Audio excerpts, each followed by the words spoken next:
there's no way. I'm already still burning. So hold me close, now baby. I do what I'm told, still learning to take my chances, to take my time, to keep on dancing, to walk that line, yeah. You got me shifting the paradigm, no longer wishing. You're my lucky strike, love the way you ride.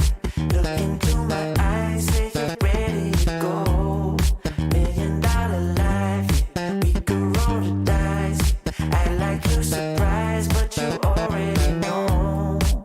Oh yeah, got lucky overnight. Jackpot when I got the invite. Let me wrap my arms around you, cause I can't go home without you. And my heart just vibe with you, babe. Wanna go sky high with you, babe.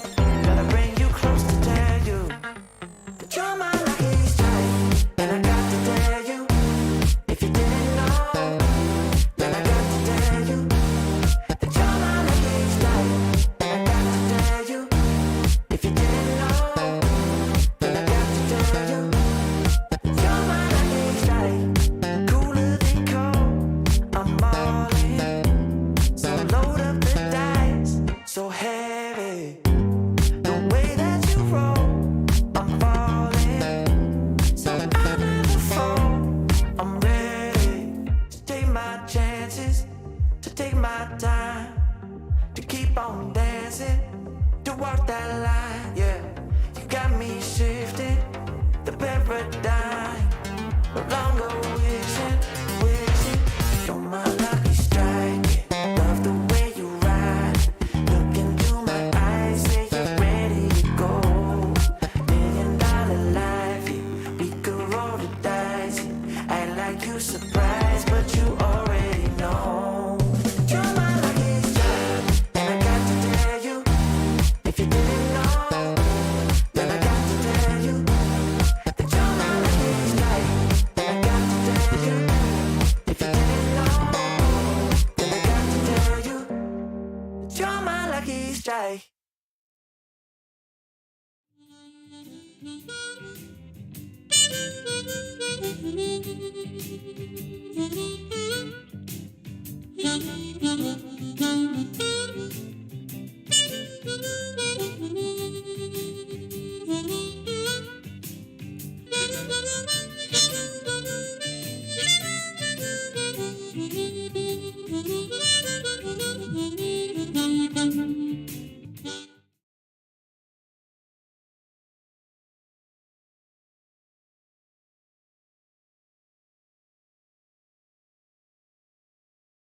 One.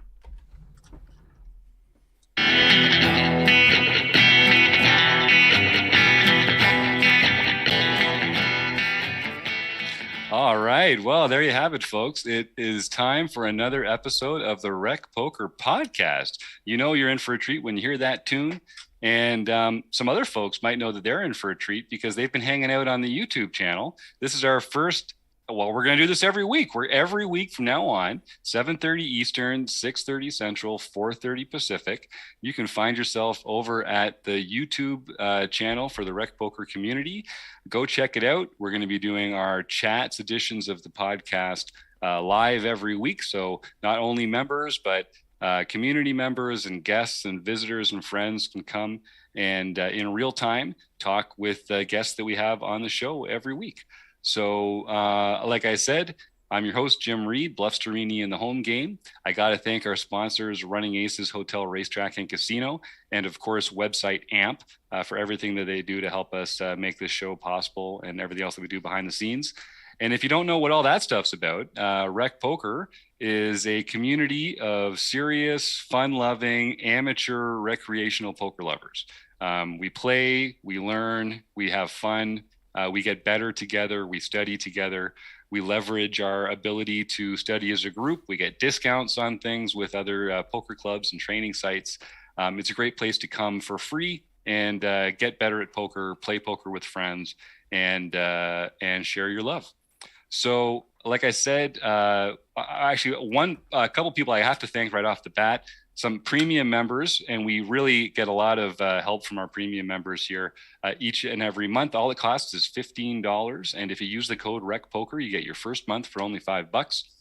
Folks like Dan Hu Dung, who I have not actually had a chance to meet yet. They just joined over the weekend. But Dan, I'm looking forward to getting to know you a little better. Thanks for joining.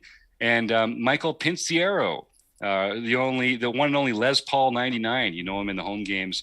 Michael's a super fun guy. He's a member here. He plays with a few of his home game friends like Lefty, and I think there's another guy, another Mike that's in the group there. I always see banging it up in the home games. So Michael, you're such a fun guy. I love your positive attitude and the enthusiasm you bring to the game. Thanks for making me smile every time we talk, Michael. I appreciate that. So I am your host, but I am just one of many recreational poker fans that get together every week to talk about poker. You can find out about me and the rest of the Wrecking crew by going to rec.poker/crew, or you can just listen to them up right here because they're about to tell you. Well, I'm Chris Jones. You can find me 5B5 on Twitter or 5x5 on PokerStars home game. And I'm John Somsky. I am Poker Geek MN everywhere. I'm Rob Washam, and I'm Rabman50 just about everywhere. Just about everywhere. It's hard to argue with that. So every week we get together. We hang out, we talk about what's going on in the world of poker and in the world of rec poker. Many weeks we interview a guest, someone who's an exciting part of the poker world. Tonight, we're just going to start a little bit talking about our new approach here of YouTube broadcasting live and some changes that are coming up to the website. And then we'll get into some more exciting stuff a little later on in the show. Chris, why don't you just tell folks a little bit about the new podcast format here and what you're working on with the website. Yeah.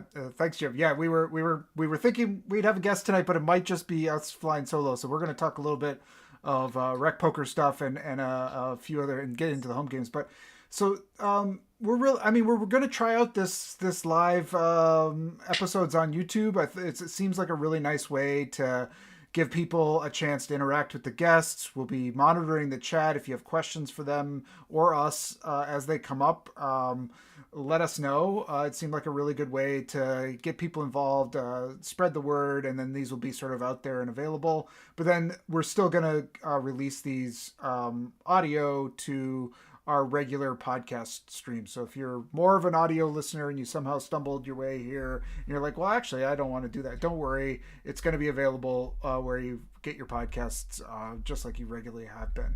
And then the other thing I think that we're really working hard on, I think if you saw a little bit before the show, there were some of these slides kind of showing all the things going on at Rec Poker. And I'm always kind of amazed how much we do and how much is going on. And I've heard from people that sometimes they're not quite aware of all that and they don't know where to begin or where to sink their teeth into. So the thing that we're really trying to take is all that stuff that we're doing, which I think is all phenomenal, and really try to make it more sort of palatable, more approachable on our website. Our website's getting a pretty major overhaul in terms of how you find things, how it's organized, and you should start seeing some of those changes. I hope in May, maybe by June. We'll see. Yeah, we're gonna ramp our way up slowly into having everything perfect over the summer at some point. But Chris has been doing great work behind the scenes, and I'm excited to be making things a little easier for our members to find things and to get that valuable stuff right at the top of the list. And yeah, as Chris points out, so we are going to be releasing the audio podcast normally, which we take about a week after we record it. So every week you can come and watch the show on YouTube and get the scoop live. Maybe the guest is going to announce something exciting that week. Maybe we'll do a prize or a draw or something for the show for the live people that are here viewing it on YouTube. And otherwise, you can count on it coming out in its audio format the following Tuesday, just like it always has. So you can listen to it in your car or at work, or like our friend Denise while she's hiking. Hi, Denise. I hope you're listening.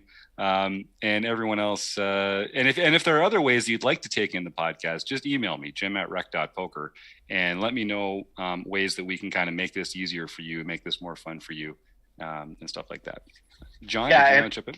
Well, I was just going to say, if anyone would prefer, like, I turn off my video for the YouTube session, I'd be willing to do that.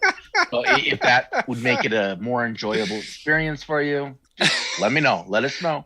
If you could just like strike the pose. That's and old hold. school. That's old school. Yeah, John. that's some nostalgia for some. There you go. Yeah, for some of our earlier fans, they take them way back in the Wayback Machine. So I'm excited about that. I love the idea that we get this live connection too. Rob, do you have any plans or any ideas there? About the YouTube live? I just whenever someone I did wear my unmutes, Tom and Jerry shirt. I Oh, just yes. want everybody to see that. That's- yes, okay. there it is. So He I came wanted to play. dress up for the occasion. That's right. Plus, it's only 89 degrees and sunny here in yeah. Arizona. You Actually- bastard. Yeah, see, it was like it got to 61 today or something here, so like that's my kind of weather. Oh, you're I don't know. getting there. I don't know if I can complain too much. It's still pretty cold up here. I'm looking forward to spring being around the corner. They've still got the huge piles of snow in the parking lot, you know, and like where they've plowed it all into the one section. No, we still got it. We still got a couple mountains around here today. So Chris, I just want to take this little segue that Chris put up there because we do a lot. We do a lot of stuff here every week, and it's not always the same thing every week. But I just wanted to run through, like, if it's Monday at RecPoker, then we're going to be recording the Chats edition of the podcast. There's going to be a home game later that night. We're either going to be recording a forums edition of the podcast or having the seminar recording session. Those all happen on Mondays. On Tuesdays, there's a home game. There's Kim is going to be doing her Pet Vet hand history strategy review session or her poker empowerment session. We're going to have the online play and hang, which is also on Tuesdays. That's Tuesday. Those are just on Tuesdays. On Wednesday, of course, there's the nightly home game. We've also got the book study that Rob runs twice a month. We've got the Focus, where I introduce a new software tool with a developer who's going to tell us how to use their tool to study poker best. Taylor Moss often streams his play in the nightly home game and the mixed game on Wednesdays. Tim Fritz does an hour of streaming DTO prep where he studies for his home game play. And that's a great way to get to know Tim and how to use DTO to get the most out of play.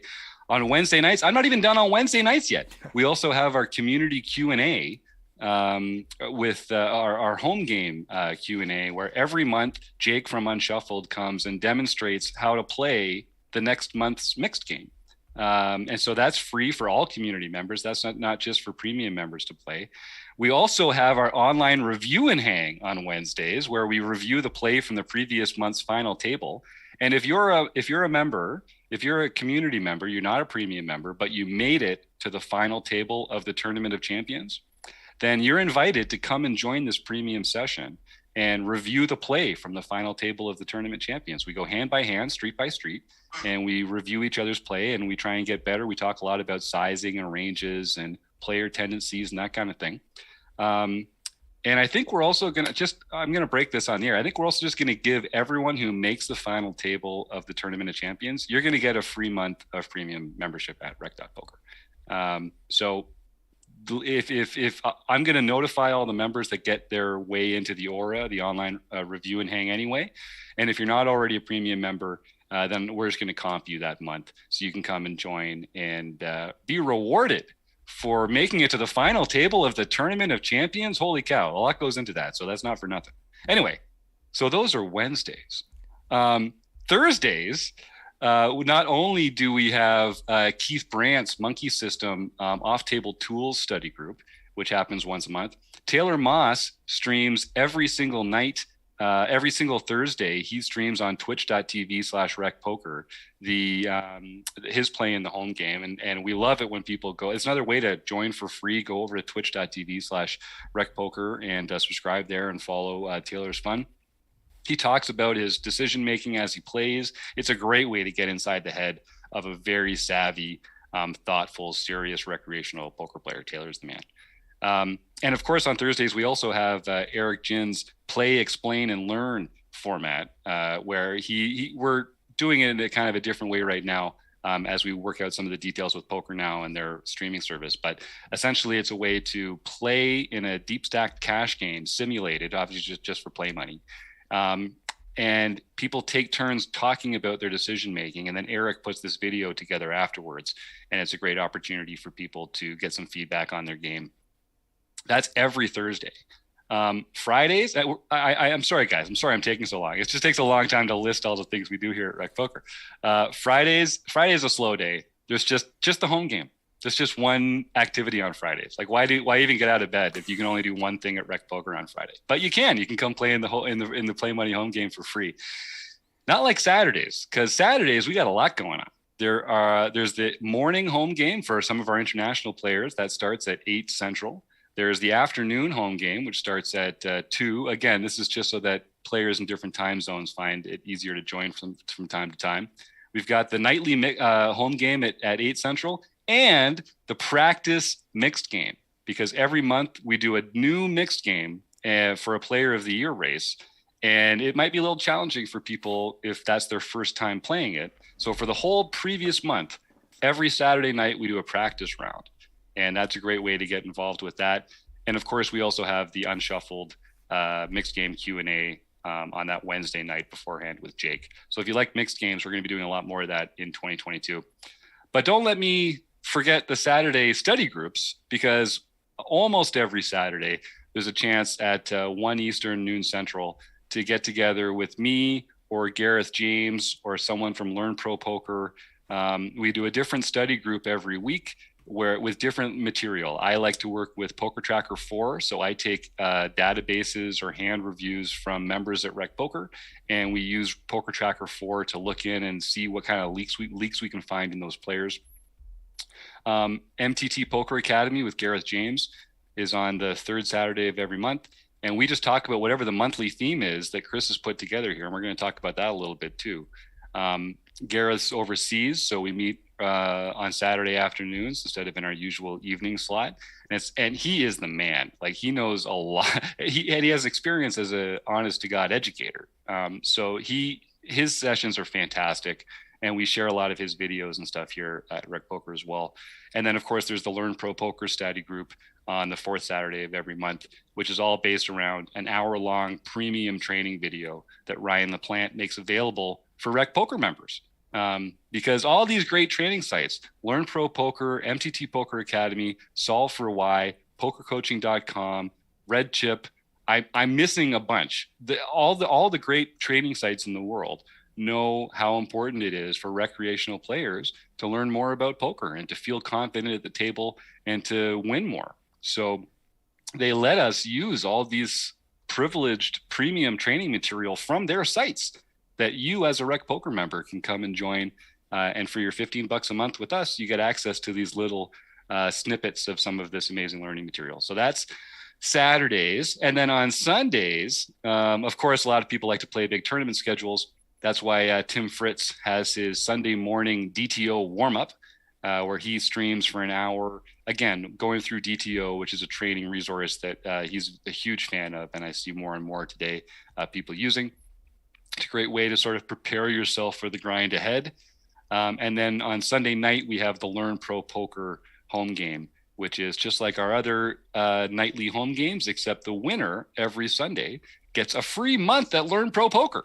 I mean, it's a free tournament. You sign up for free, you play with play money, and then you can win a free month at Learn Pro Poker, which is worth $45, I think, and trust me, they have so many good resources over there.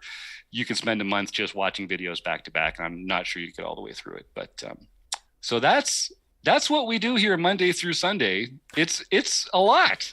No wonder people are having trouble finding it. They can't keep up with this or can't keep track of it. And that's what we're really trying to address here. I think we're going to make this more findable and stuff. So if you join RecPoker, Do you have to attend all of those things? Yes. Ah! Or we throw you out if you don't. yeah. If you don't make them all, we toss you out. You should have thrown me out a long time ago. No, we joke. That's a great point, John, because we joke that no one could actually partake in every RecPoker event. Even when Steve was running everything himself, he couldn't do everything. I can't participate in every RecPoker event. Nobody does. But there's something out there for everyone. And the reason why we do it on different nights and at different times a day is because people in different time zones or with different work schedules, most recreational poker players are only going to have 2, 3, 4 hours a week to study poker, to hang out with poker buddies, to talk about poker, to play poker. So we try to make it something different available every day, so that people can sort of dive in when it's convenient for them. But the other side of that is that, we've been creating all these videos. I don't want to guess how many videos per week. We've been doing this since 2019. And now that whole archive is available for premium members as well. So if you join for your first month for $5, you can basically go back and watch 3 years of training material and online review and hangs and the online play and hangs and our study groups. And, we've put so much out there now that you can really drill down and find, oh, I just want to look at blind versus blind play. Oh, I just want to look at 3-bet pots out of position. I just want to watch videos from Learn Pro Poker. There's so many ways you can cut up our material to go back and it's just it's a great resource. If you're watching this and you're interested, I really do encourage you, drop the $5, use the code RecPoker to sign up and just give us a try for a month.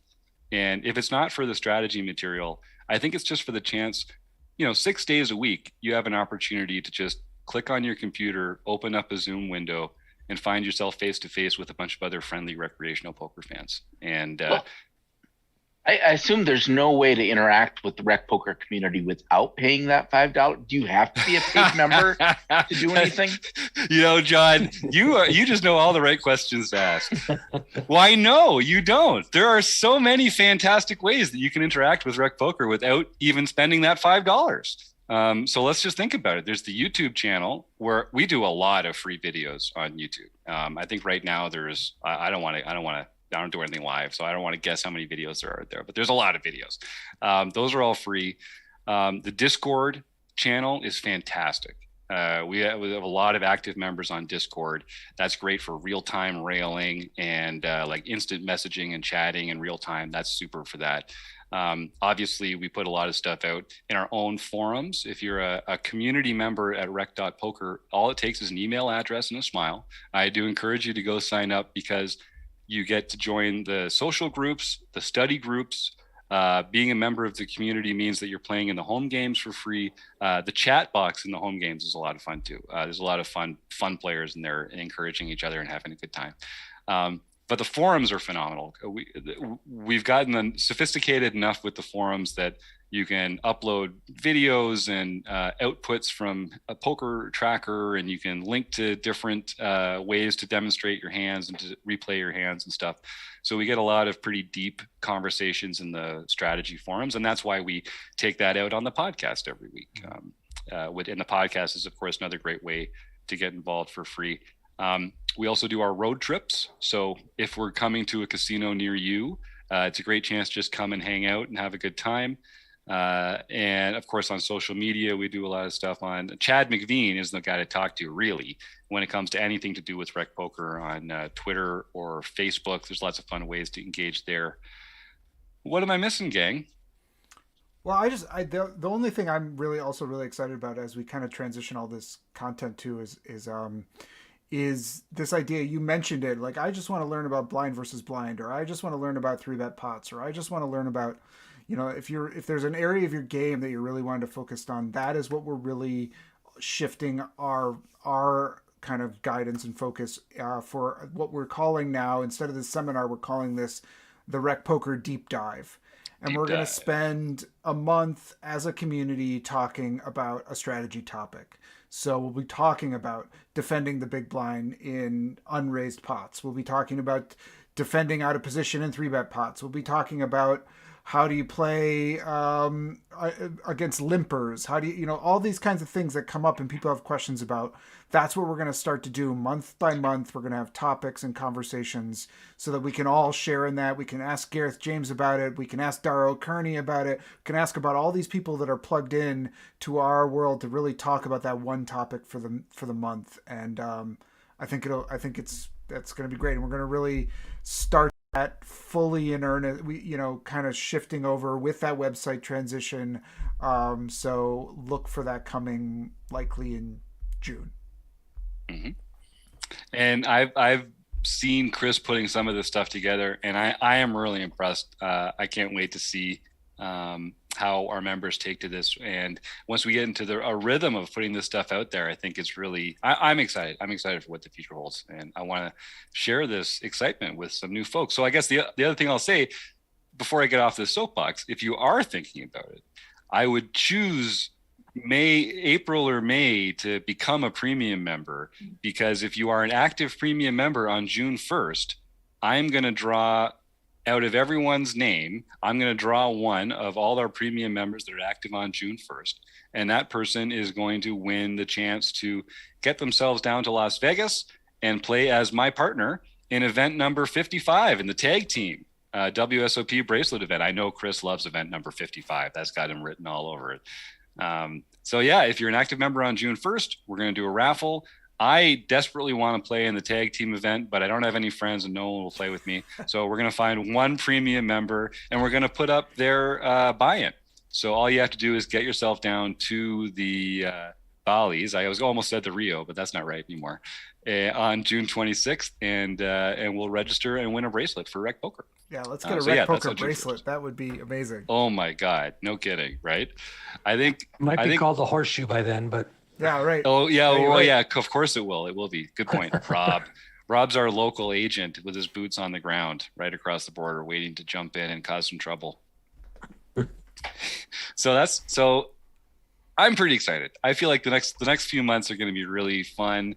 Busy as hell, but it's so much fun working on this kind of stuff. And Chris does most of the real work anyway. Well, and John does a lot of the home games. Well, and Rob is often involved with something. All right. Well, okay. So it's kind of a team effort, but we do what we can.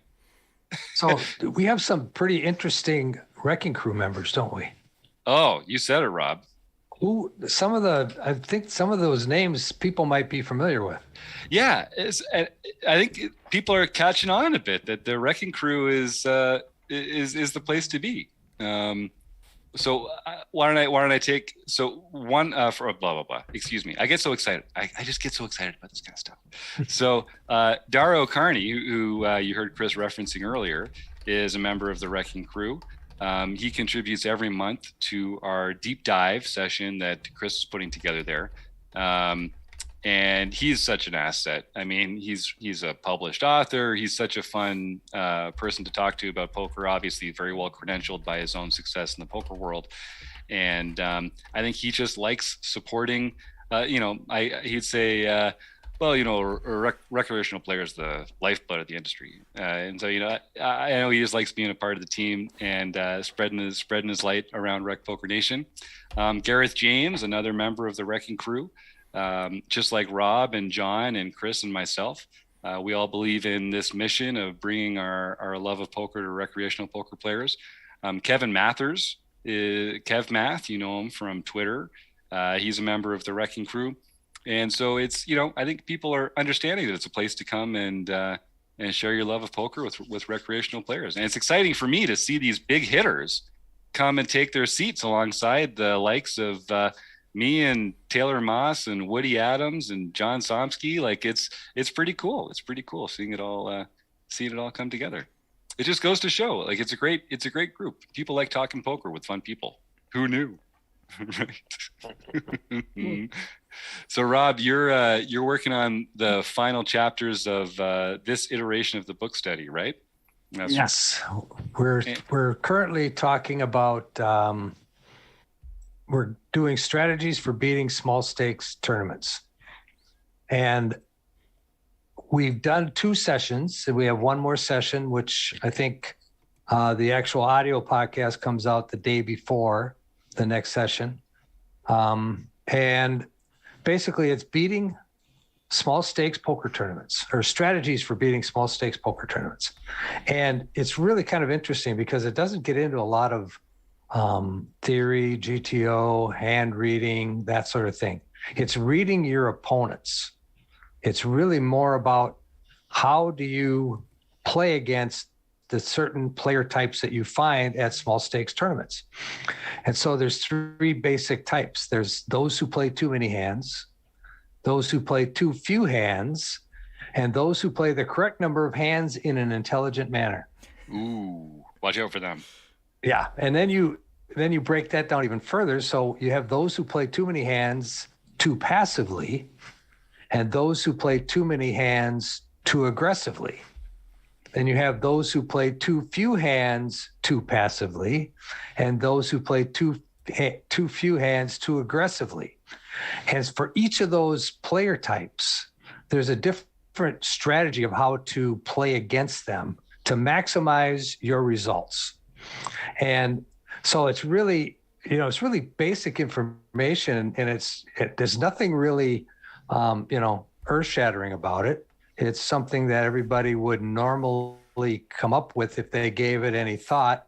But here, Jonathan Little has put it all together in a nice, concise manner so you can look at each of those strategies. And then the most important thing that the book teaches you is to pay attention at the poker table. Mm.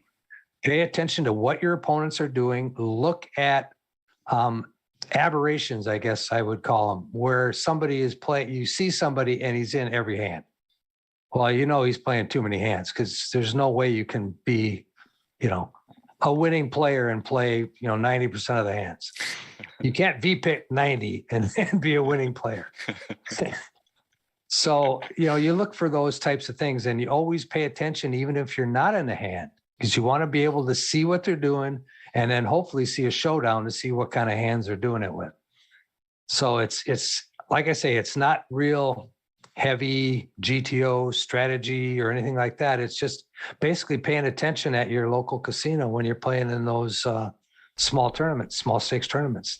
And Jonathan just does a great job of really just honing in on what are the things that we should be paying attention to, and then how to apply that at the tables, right? Because that's we talk about how it's just common sense, or I know all this already, but then I sit down, it's like, okay, how do I actually use this to win more in this particular hand? I think that's what's great about it. It doesn't have to be complicated. Is so important too. Like you can have all the GTO and theory and strategy and range is all in the back of your head, but if you're not adjusting to the people at your table, you're not going to do very well. So it's and knowing what to do with those proper adjustments is so important. We got a question from Type Login. My man Joseph says, what is small stakes? And I guessing in the context of small stakes tournaments. So Rob, when you're thinking about this book, what are the tournament styles or tournament buy-ins that Jonathan's referring to? Well, basically, go to your local casino and see what their daily tournaments are. South Point, for instance, has some tournaments that are like $60. You go to Running Aces in Minnesota, and they have a lot of $75, $100, $125 tournaments. They used to have a Sunday morning tournament that was $30, and that was just crazy. That was just nuts, the number of people that would come in and play that. So that's considered small stakes. I think anything 150 or less is pretty much small stakes. They do have, I know at Running Aces, they used to have a deep stack tournament that I think was $250 or something like that, and they had one at Canterbury in Minnesota that was $235. Those you got a little bit better players playing, but if you go to those dailies that are around $75, $100, that's what we're talking about in beating small stakes poker tournaments. Nice. And I see we've got a few members in the chat here on the YouTube channel. So Type Login, Jim, Keith, Martha, Troy, anybody else that is here, and feel free to type any questions you like into the chat there. I'm looking forward to getting a little more feedback as we go along, and as we have guests here, this will be an exciting feature as well.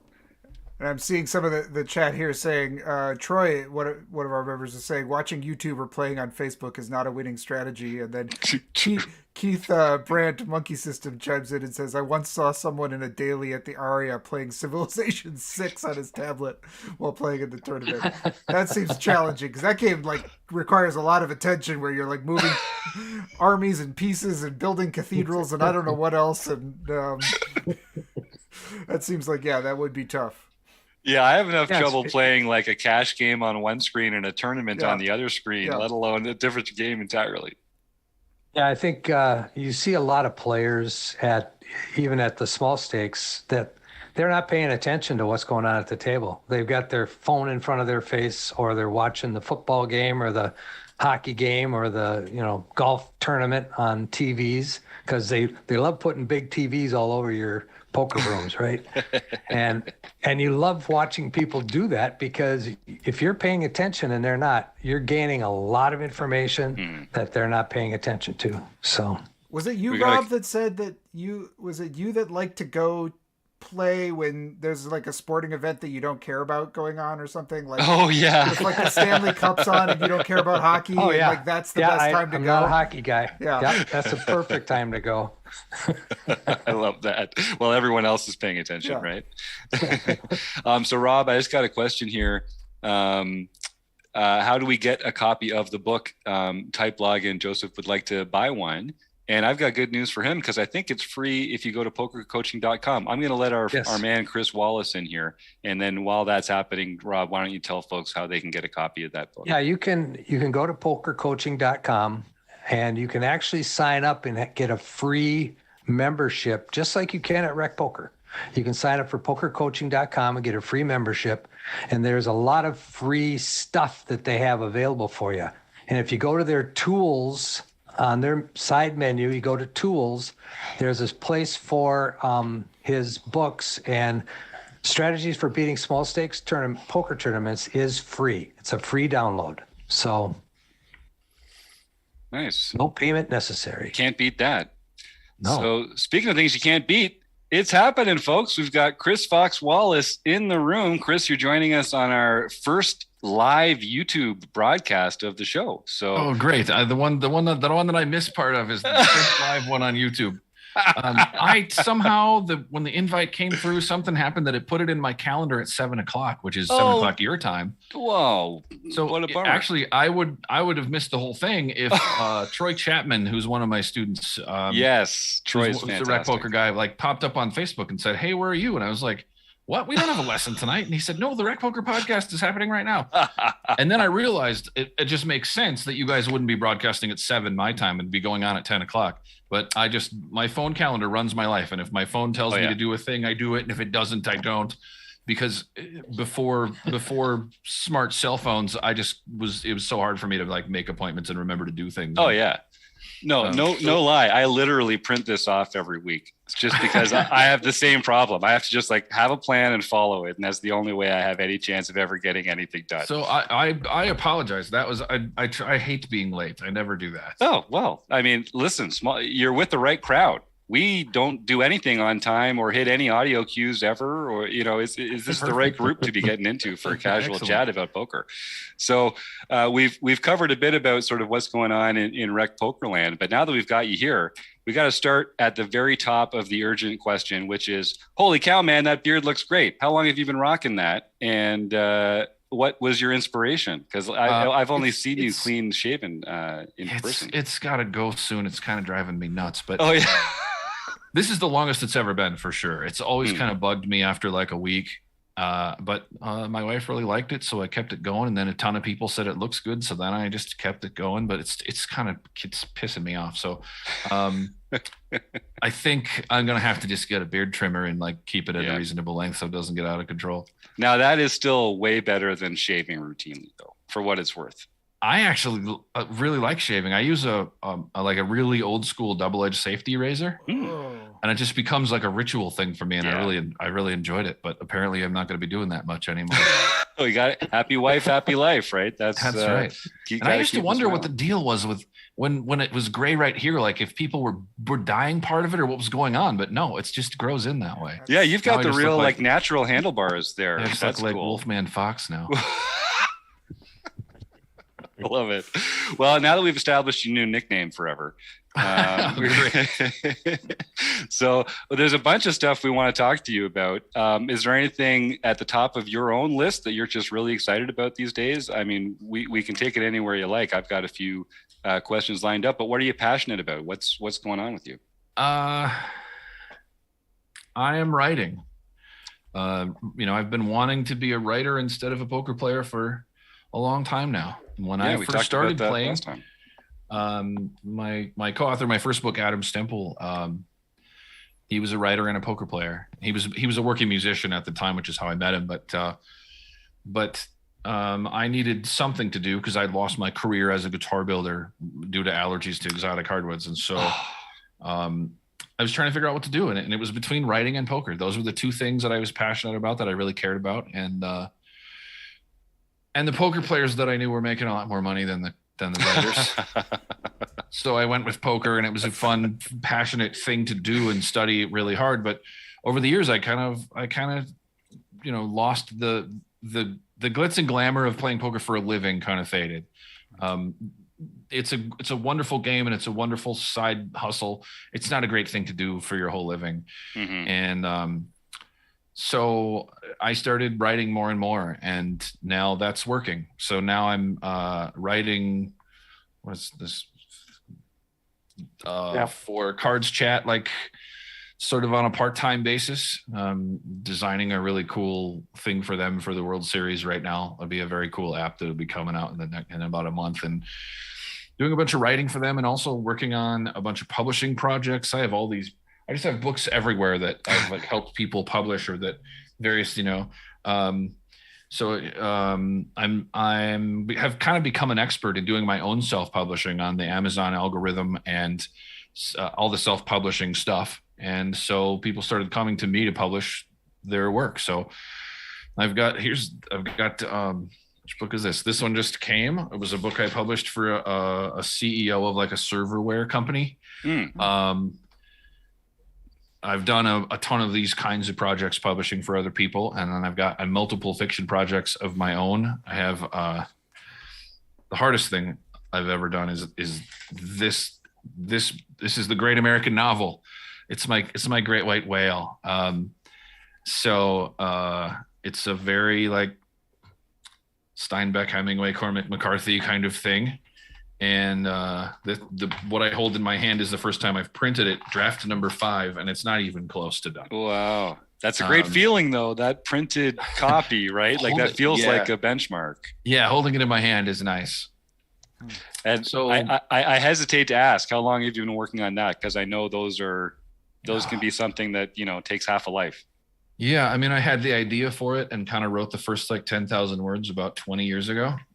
Yep.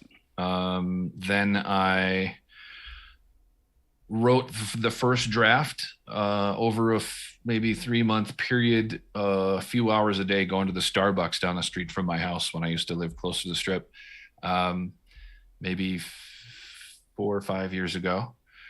And then, when you get done with a project like that, you kind of have to put it away for a little while before you can go back and do more to it. And with genre fiction, I can write a vampire book and then put it away for a week and then edit it and then, and have this thing out, very quickly. But with literary fiction like this, it's such a different world. It's the hardest thing I've ever written. And I'm so obsessive about it being perfect that not only does the whole book have to tie together beautifully, and I'm almost obsessive about it. It's almost a problem. It has to tie together beautifully, and everything has to be perfect. But then within that, every paragraph has to be perfect with all the others, and every sentence in each paragraph has to be perfect within that. And it's all got to be this this thing that goes together exactly the way it works out. And there's a lot of like twists that have to be just right. I really made a hard job for myself when I wrote the draft. And then I looked back and went, oh, this is going to be really hard to make this right. You know, it's a super twisty surprise ending, and then a little appendix at the end of the book that's like more than the ending. There's a whole, it's a whole mess.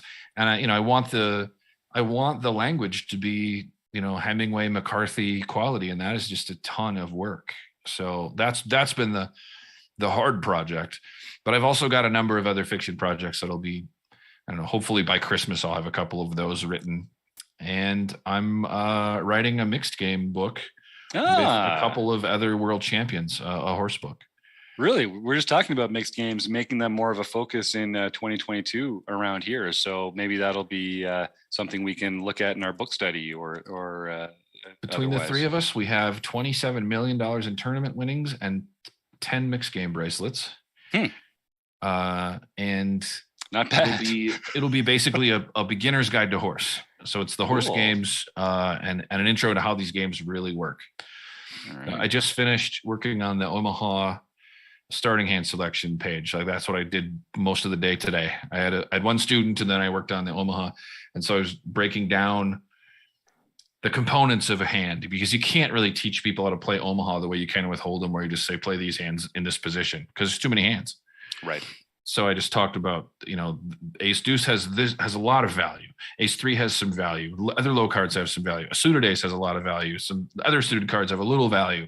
Big pairs out, and then once you understand these things, you don't need to like think about how valuable is a big pair, right? That's just a thing you can understand once you read it and play the game a little bit, and then you can look at every 4-card hand and go, okay, here's how much value this hand really has. Here's how important these things are. You know, stressing that like your 9 high flush draw is just not really worth much, and that your ace high flush draw is much more valuable, and like, you know, those kinds of things. So if I teach it that way, then I think people will understand starting hand values in Omaha much better than like trying to get them to memorize a point system, or, you know, telling them just to play ace deuce, or, you know, the ways other books have approached it. So that's been a lot of my time the last couple of months, is like, this book has to be ready by the World Series. So it'll be out before the World Series if it kills me, and it might. Well, I can't wait to check it out. That's we just actually got the forward from Jeff Lissandro's writing the forward. We just got the forward from Jeff the other day. It looks good. So right on about it.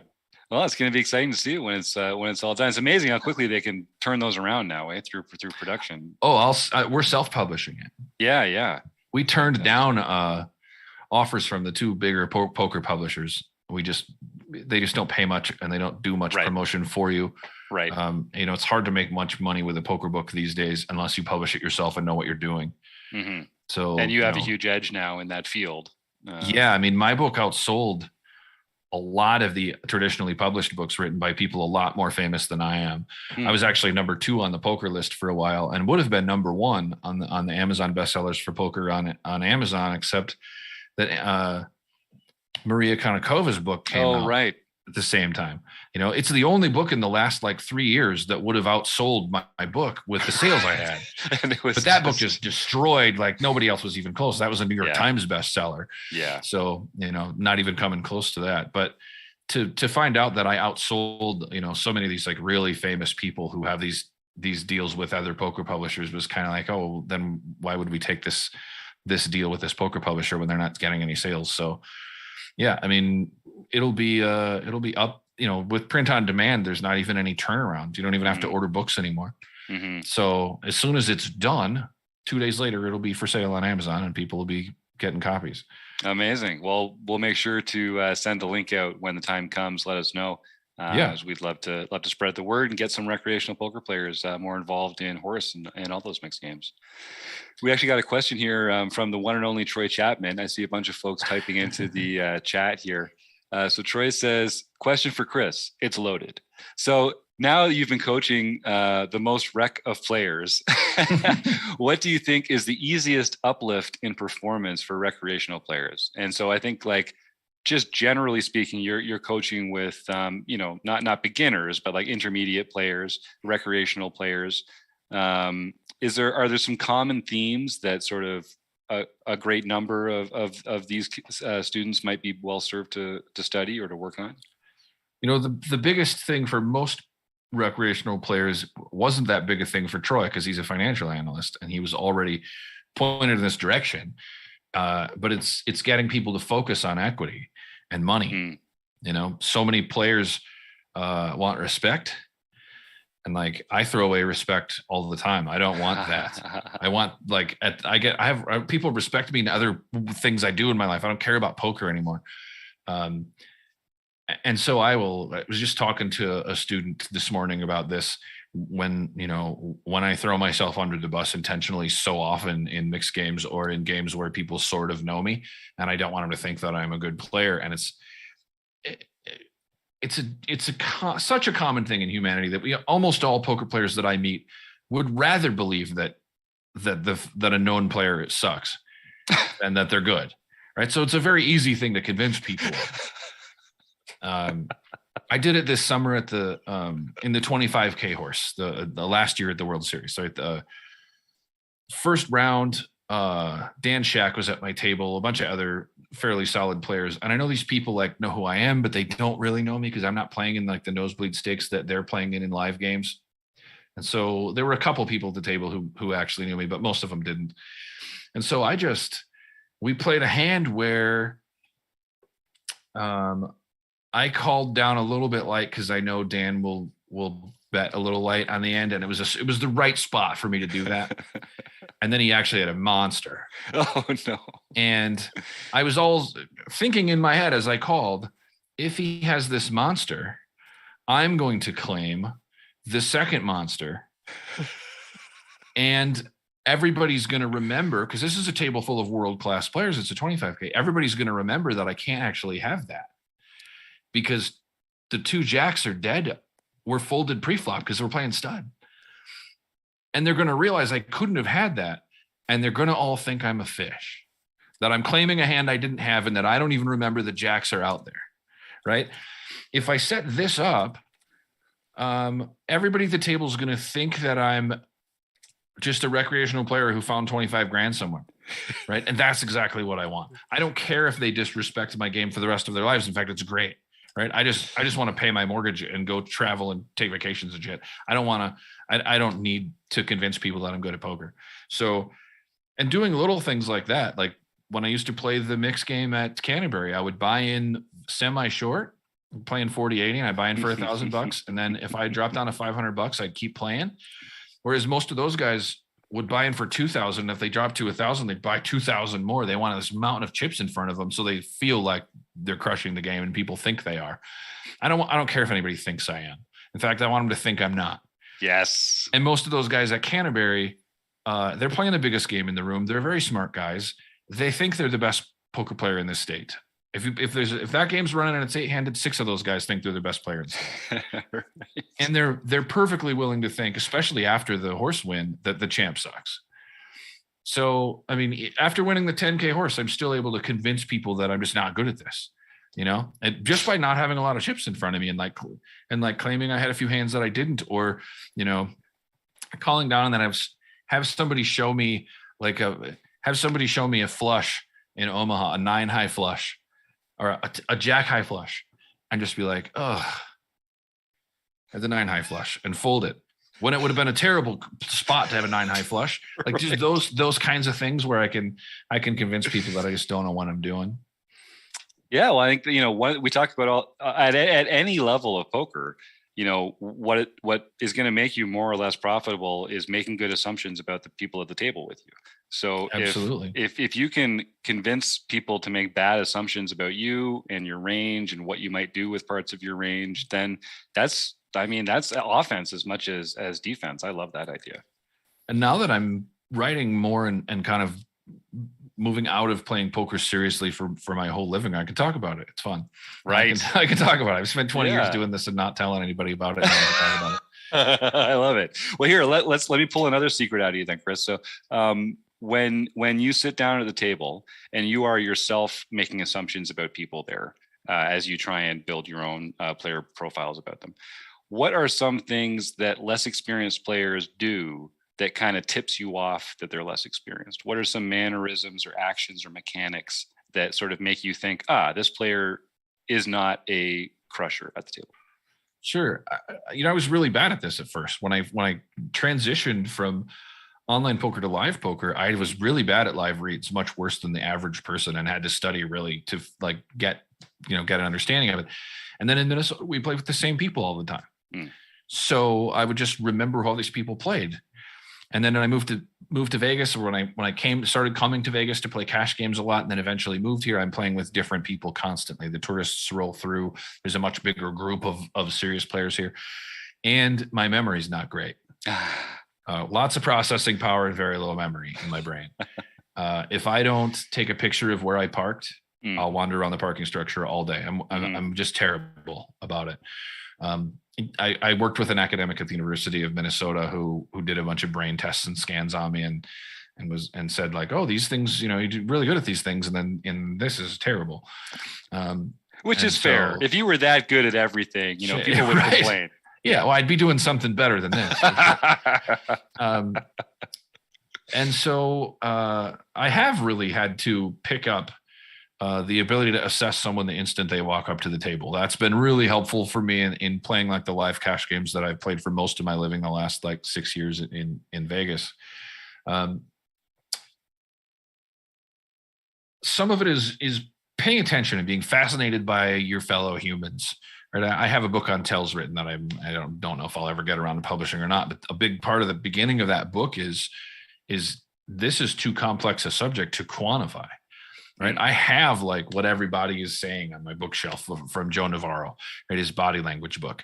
I have those things, but it's too complicated a subject to quantify and then use right at real speed, So you become fascinated by people and you start to pick up things in each spot. It's like becoming a good poker player versus memorizing good poker plays, right? Like becoming a good poker player is way more valuable. And so I just became a people reader. And now, like if the waitress brings me my food and doesn't like me, I know. And I kind of don't want to know, but I now I know, right? You just get to that point if you spend enough time. And I send a lot of my students on these kind of missions to do secret interviews. I tell them, the next person that you end up in a conversation with that you don't know, I want you to ask them questions because they'll talk all day about themselves, and then figure out. I want them to never know they're being interviewed. Just feels like a conversation. But then I want to know how you think they voted, what's their religion, how much money were they raised with, how much money do they make now, are they conservative or aggressive with money, what's their investing strategy, what do they do for a living, how much money do they make. I want to know, like, are they a dog or a cat person? Like everything about this person, right? So that when I go and ask you about this person, you can answer all these weird questions I'm going to ask you, right? If I say, is this person more likely to wear, say you met a guy at a truck stop standing in line at a Wendy's, right?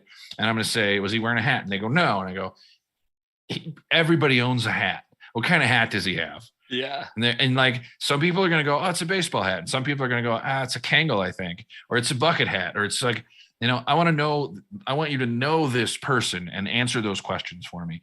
And once you can do that with other humans, then when they walk up to a poker table, you've got them. So this is as a writer, this is just coming through with you. You're like, you need to be able to flesh out the backstories for these people and sort of like imagine, not imagine, because you're trying to like take the clues that are available to you and like build them out, right? Absolutely. So when someone comes walking up to sometimes it's situational, but like if I used to play 2-5 at the Win all the time.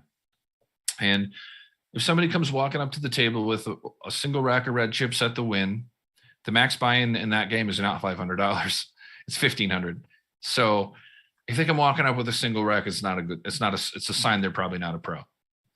And then it's a 42-year-old white guy. It looks like he's got money, and he's wearing the shirt that like the club kids wore 6 years ago, which is like it's kind of paisley-ish, but then when you turn the sleeves in, it's like a way different color. Yeah, right. Like if I see somebody over 40 wearing one of those shirts at the Win, right? Like they're sharp looking shirts. It doesn't mean that you're a dumbass if you own one of these shirts, right? I have one.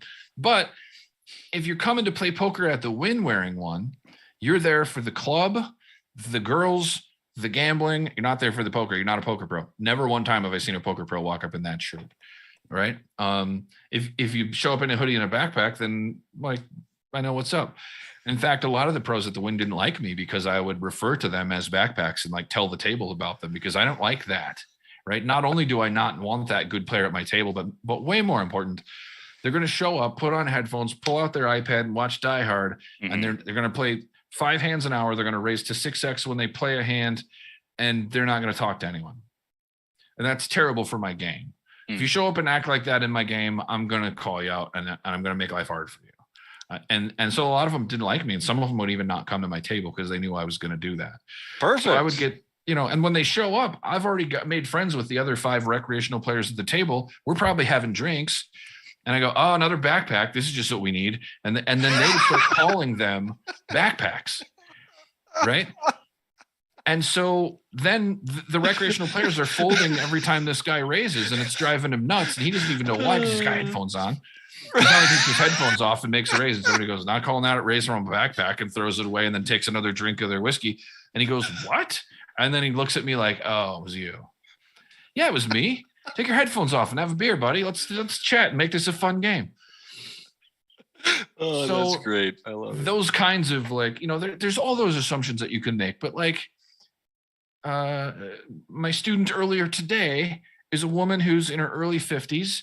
Doesn't look like it, but is in her early 50s and is very comfortable. She's very intelligent. She's not afraid to be playing in a man's game. She's and super sharp and a good player. And when she goes to a table, she's not wearing a ton of makeup. She's not super dressed up. She's not covered in jewelry. She didn't just have her hair done. And I'm going to think good player when I see her. And if instead she shows up and she's just had her hair really done and she's got a ton of makeup on and a ton of jewelry on, I'm going to think she's not here for the poker. She didn't show up in stuff that's comfortable to play a long poker session and be sharp. She showed up looking good. Mm-hmm. She's here for a different reason and also is playing poker.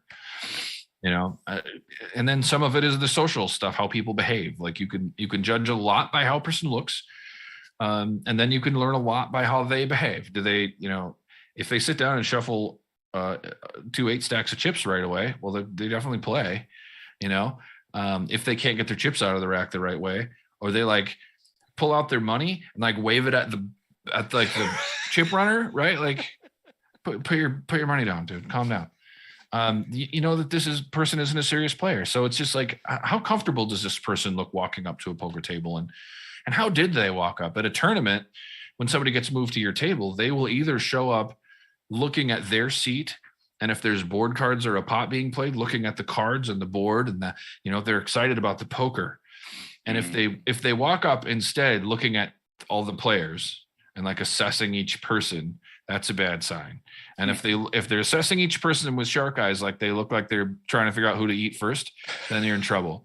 And that's such a giveaway, and it's so common when people are transferred into and out of tables at tournaments that you can know a lot about someone before they even sit down. I like that. The third aspect of that, and when I was writing about it, is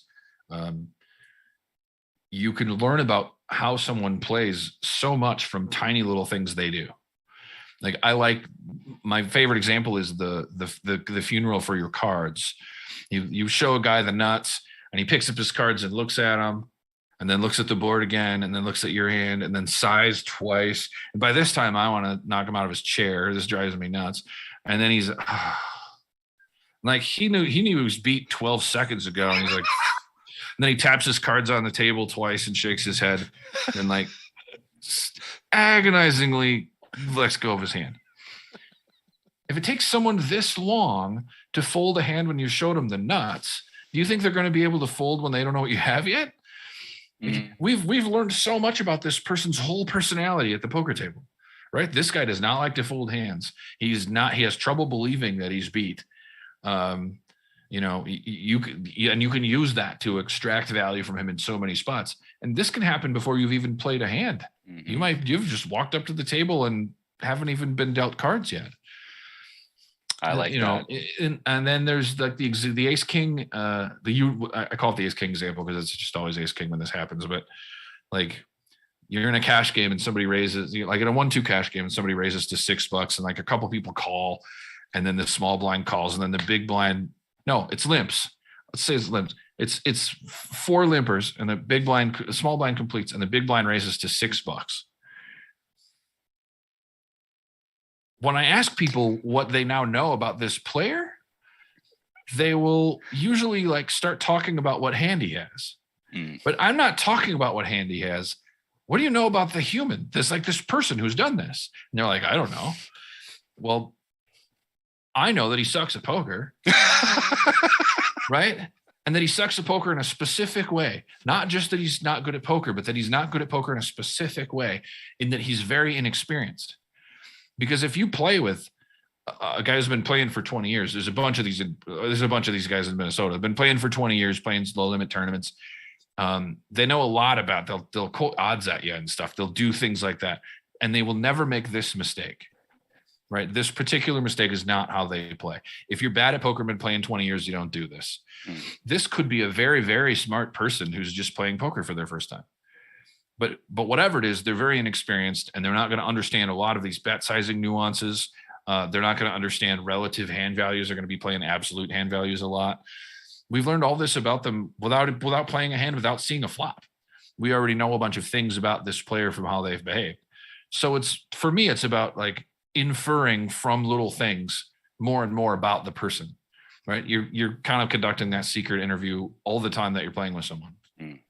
I love the idea of the secret interview. And I think the sizing in particular is something that we can get a lot of information about when it comes to people's experience. Because like you say, poker is a game where there's a lot of right answers, but there are a few wrong answers when it comes to the math. Yeah. And if you can catch someone making one of those wrong answers, that does kind of give you a little window into their experience. Yeah, just thinking about what does this mean about, how they think about the game. What it usually means in this case is that they have like ace king or ace queen and they don't know what to do with it. So they make the worst possible decision and like raise to 3x and everyone calls, and then they get smoked in a huge pot. Right. But this play is punished so badly when you make it that like experienced players learn quickly to not do this thing. That's a good point, because it's those painful mistakes, people tend to only make them a few times. So that tells you that they're kind of at the beginning of their poker journey in a way. Yep. Yeah, that's a great. If you combine the three things, where like the guy in the cuff shirt walks up to your table at the win with 500 in chips, doesn't look at anybody else, just sits down, and then makes that play, like. This is like one of his first 2 or 3 times playing poker, and also probably doesn't care about money at all. He's at the win. People at there's a lot of money. Poor people don't stay at the win. Mm-hmm. And the shirt that he's wearing combined with staying at the win tell me like this guy's got money. So he doesn't care about the 500 that's in front of him. And he may turn out to be one of those guys that we love so much that will like play poker like it's blackjack. We'll just like pile his chips in and see if he won, and then try it again. And then I was gonna say that sounds like a good table to be seated at. That's, absolutely. We love those players. Yeah. Troy from the chat here says, in a similar vein, I look to find the dude who's never folding top pair or an over pair. Yeah, get that absolute hand value, right? Getting stuck on what feels like a big hand. That's a big one too. Yeah, if you get the inexperienced player who also does the funeral for his hand thing. You have the guy who can't fold top pair, especially if there's a draw on board. Like if he's got top pair and there's 2 diamonds on the board, and you just like bet your house, and there's $40 in the pot, he just calls his house because he can't manage to fold when you might have a draw. It would break his heart if you showed him a draw. Perfect. So I know we're getting to where we have to let you go, but there was one more question I wanted to ask, and I'll let our members in the chat type a couple more up there. So the last time I saw you in person, we were at the Rio, and you were doing photography for Cards Chat. Yeah. So WSOP is coming up again. You have such this unique place in the poker world. You're an insider, you're a professional, you're working on behind the scenes. What's this year's WSOP going to be like for you, and what are you looking forward to it, and how are you preparing? I'm going to be doing more of that. Awesome. I think this year at the World Series, I'm going to kind of have a schedule where I'm anytime that they hit a final table, I'll go take pictures. Anytime somebody wins a bracelet, I'll go take pictures of the bracelet picture kind of stuff. And then I'll go to the media room and write that up. And this person won or whatever happened today. I just bought a new laptop with a SD card reader and some new stuff for my camera. I just bought a microphone so I can do video that has good audio quality. Cool. I bought a backpack that'll like hold everything the way I want. And then the rest of the time, I'm going to be playing cash so that I can get up and leave and go do that stuff whenever I want. Yep. So I can just sit in the 2040 mix was great last year. And I don't need to play big anymore. I don't care. Mm-hmm. So I'll just go play 2040 or I'll go play a 2-5 or 5-10 no limit game. And when I need to go take pictures of a final table, I'll just sit out for a few minutes and then go get pictures. And then once, that kind of day is done and the bracelets have been, won, then I can pop over to the media room, write it up, go home and go to sleep and go back and do it the next day. Mm-hmm. And, that's a guaranteed bunch of money. I'm going to make money playing cash over that kind of large sample size. I'm for sure going to make a bunch of money playing cash. Mm-hmm. And then I'm going to make the money from Cards Chat and they're going to be very happy with me. And I love working with Cards Chat so far. It's been really fun. So I want to make them happy and I can, I'm sort of double dipping. I'm getting paid while I'm getting paid. That's the best, man. And making everybody happy except the players at my 2040 game. So, hey, you can't please everybody. And no stress. I can take a day off whenever I want. I can do whatever I want because I don't have this big tournament schedule to play. Yeah. I think I'm going to be down there for a little longer this year. And I think I'm just going to make a personal rule where I'm only allowed to enter tournaments if I've won the buy-in in cash games, because I just feel like I go down there, I have a great time. I make a bunch of money playing cash and then I just donk it all off in the tournaments. So I think you might've cracked the code, man. That sounds like the perfect way to spend some time in Vegas. I think tournaments are really fun, way more fun than cash. Yeah. But if you want to make real money, cash games are the spot. Yep. Well, I'm excited to see you active again in the poker ecosystem. And it was great seeing you out there snapping for Cards Chat. They're a fun organization. So I'm glad that's working out. I'm sure I'm going to take a lot of pictures this year. Yeah. Cool, man. So, well, and where can folks find you if they say, hey, I'm at table 42, come say hi. Twitter is easiest for me during the World Series. Yeah. At Fox Poker Fox on Twitter. That's the easiest way. And if I take your picture and you want a copy of it, tell me at the time and I'll kind of make a note of it. And I can, you can like give me your contact info. And actually the easiest thing to do is write down your contact info and hold it up while I take another picture of it. Because then when I see the second picture, I go, oh, this guy. And then I can send you a picture like within a day or two, because I can't sell the pictures I take at the World Series. That's part of their deal with the media.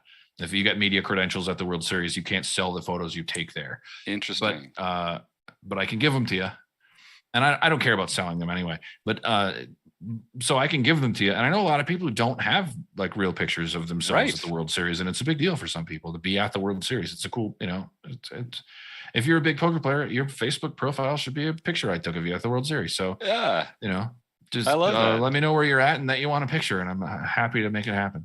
There you go. Well, Fox Poker Fox, if you want to reach out and let him know. And he's right, man. Having a professional take your photo when you're down there too. Come on, that becomes part of the story too. So there's nothing that you can't go wrong with that. Semi-professional. Hey, you're on the RecPoker podcast, man. So we're all semi-professionals around here.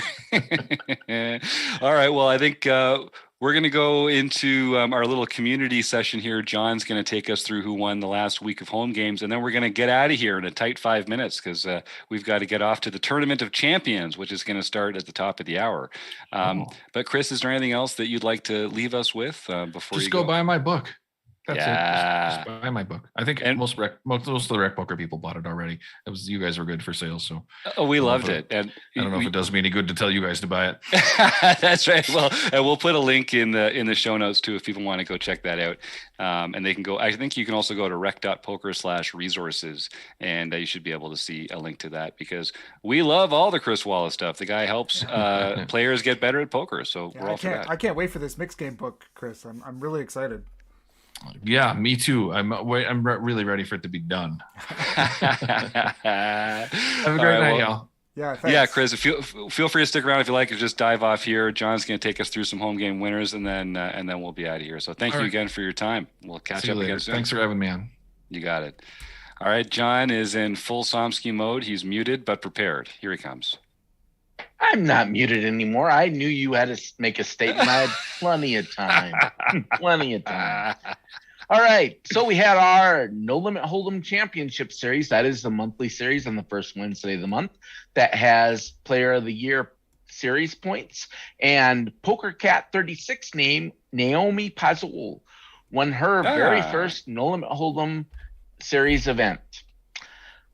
Then for nightly events, A Really Mad Guy won his first event. I'm assuming it's him, given his name is Guy. Megler 44, Doug Draybeck, got his second nightly victory of the year.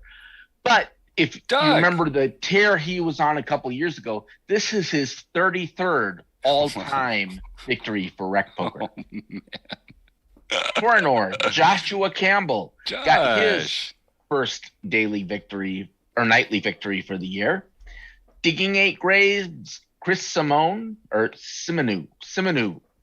got his second nightly victory. What was that? Oh, I'm just messing with you now, John. Okay. Well, it sounds almost like French, so you being Canadian might know better than I do. That's why it felt so natural. Yeah. Bloop 7, Mark Bloomberg got his second nightly victory for the year. JD Cat 32, Jeff Catalano, won the daily mixed practice event. And Chad McVean, won the 8 a.m. International event for the first time this year. And Roz Gordo, won her second international event for the year. And then John Bensky won the Sunday event for Learn Pro Poker. So you can contact Jim at rec.poker for your free month at Learn Pro Poker. There you do. Don't be a stranger. Reach out and get that free month of Learn Pro Poker. It's fantastic. And I see it's our first week doing the live YouTube broadcast. I already missed one question for Fox. This was coming from Keith Brandt, asking about how he coaches recreational players. So Keith, we'll get a little follow-up. Maybe I'll put something out on Twitter and we can get an answer from Chris about that. Because I do know Chris is a professional coach. This is Chris Fox Wallace that was on the show just now. Loves working with recreational players of all skill levels.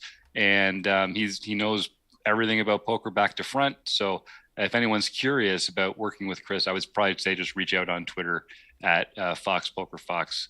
And I would say that you'll be well taken care of there. So Sounds like Troy might be able to answer that question. Yeah. Oh yeah, good Troy point. is a student.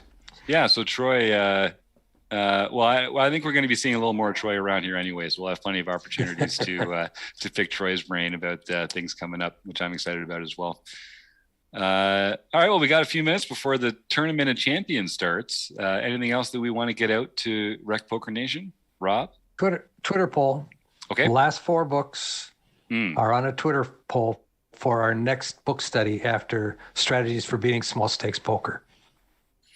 So we've got The Mental Game of Poker by Jared Tendler, Every Hand Revealed by Gus Hansen, Endgame Poker Strategy by Dara O'Carney, and Kill Everyone by Lee Nelson and a host of other people that get involved in that book. So that's what's on the Twitter poll right now. So go ahead and vote. Get out there and vote. And is that where can they look at Rapman50 or at RecPoker and they'll find that yes. poll? Okay. I put it out there and I tagged RecPoker. All right, fantastic. And people have a few more days to fill out that poll, and then we're just going to go with the poll. Whatever the people decide, that's what Rob is going to take on next. So I'm excited for that. All right. Well, thanks, folks. Yeah, we've got a planning session to get to and a Tournament of Champions to kick off. So I'm excited for that. I guess I'll just thank our wonderful sponsors, the Running Aces Hotel, Racetrack, and Casino, and Website AMP. And of course, we got to thank Chris Fox Wallace, Rob, John, and Chris Jones for joining me in the session here. And oh my God, Troy, Keith, Joseph, Jim, everyone else, and all you, the listeners. Bye.